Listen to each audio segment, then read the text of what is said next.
The surge in corn prices is also sending feed prices higher. That means growing costs for cattle ranchers. But as Ginger Vaughn reports, cattle sellers are making huge profits as the price of beef goes up. Typically, we don't think about what goes into a hamburger, but it takes a lot of grain to raise a cow. Ranchers in Texas know this best, which is a top producing state in the U.S. for beef cows.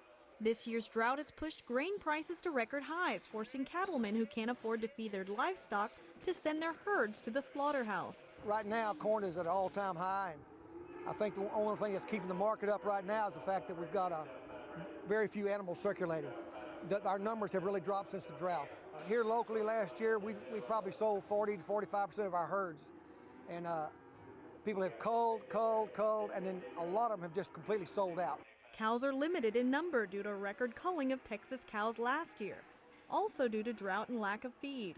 A year ago this week, last year we had 3,300. And this year we had 900. Just the drought, most people sold out, and they don't have as many to sell. Ranchers here in East Texas cattle country say these days cattle are scarce and can fetch a lot. The more one owns, the merrier, as these walking assets remain in high demand as the record drought continues in the U.S.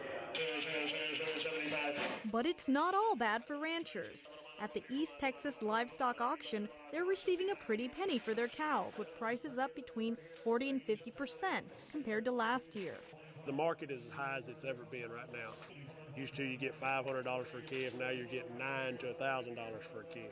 It's a gamble for the guys that are buying cattle, because it's a gamble to buy them for the right price and then try to sell them for the right price and put all the high-priced corn into them and feed. And corn is high. I wouldn't want it. I'm glad I just sell them. Beef prices, the USDA says, are already up about 15% from 2 years ago and may jump another 5% next year. For ranchers with a lot of cattle, despite the cost to raise them, their herds are proving to be an even more valuable asset. Ginger Vaughn, CCTV, Crockett, Texas.